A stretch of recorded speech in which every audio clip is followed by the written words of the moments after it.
We say it takes a village to raise a child. It's like, I think the village just keeps helping us forever. To me, that caregiving act is what makes us human. My name is Joëlle Pouliot. I'm a journalist and a mental health advocate, and I also live with bipolar disorder. While family members often take on a caregiving role, not everyone has a family to turn to when they need help. Friends and community play a huge supporting role, especially for young people and those from marginalized and at-risk communities who are 3 times more likely to suffer from mental health issues than the general population. Communities help lessen the feeling of being isolated or different from the people around you. But finding your community, both as a caregiver or someone living with mental illness, can be a challenge. On a background of handwritten journal pages laid out side by side, letters in black ink form the word better. Episode 5, Chosen Family. A problem in the mental health system that I've experienced, and pretty much everyone I know has experienced in some way, is just a lack of representation in staff. It all feeds into why we know women, racialized people, anyone that's marginalized isn't valued as an expert of their own health and their own body. Like therapy, it can be hard knowing what you need. And so having these different community supports and different modes of healing offers people different ways of knowing what actually helps them in their healing journey. Age, gender, cultural background, and sexual orientation can all make it harder to receive and give proper care. And not just within the healthcare system. Caregiving comes in different shapes and forms.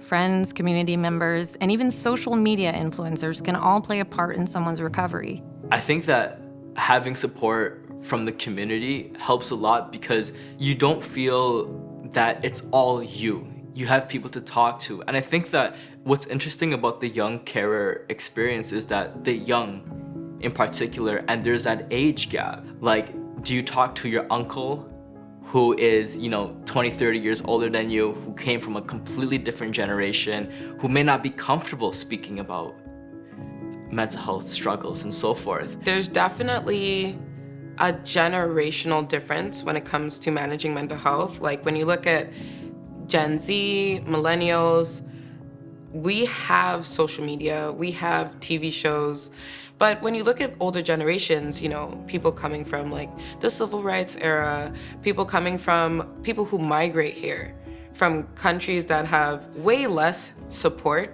way less social support than what we have here, they had to grin and bear it for a lot of them for their entire lives. For many younger people especially, the need for a caregiving community has pushed social media in search of people that understand who they are and what they're going through.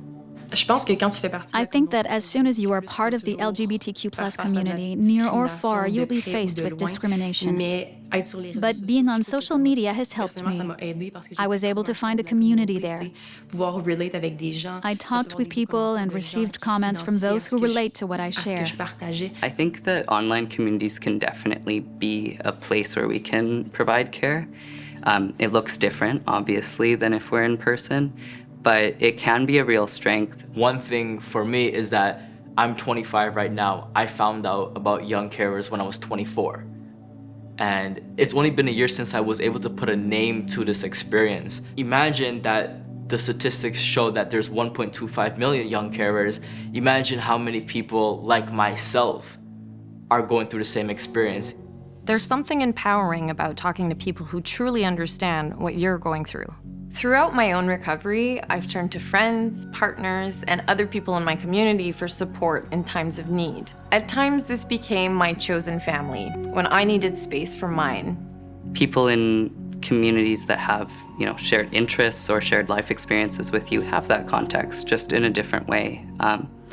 That's what the idea of chosen family is. Not everyone understands the reality of queer people. Of course, people outside the community can feel empathy about what we experience, but they don't think about it in their day-to-day life. So I feel like people who share similar life experiences are chosen family. As a caregiver, you can often feel overwhelmed and isolated from friends and family who don't truly understand what you're going through. But finding your chosen family can be a powerful way to build your own support network. Look for support groups in your community, or if you're not ready to commit, Finding your chosen family can be as simple as Googling what you're dealing with, or searching social media for influencers who shared their own stories. There's always someone somewhere who understands what you're going through and could be ready and willing to talk. The more we talk about it as a community, the less it's stigmatized, the more people are becoming more comfortable with actually seeking professional support, and even just talking about their feelings with safe people. If you don't want to share your experience, it's okay, and you're not less of a person for that. And I think if we have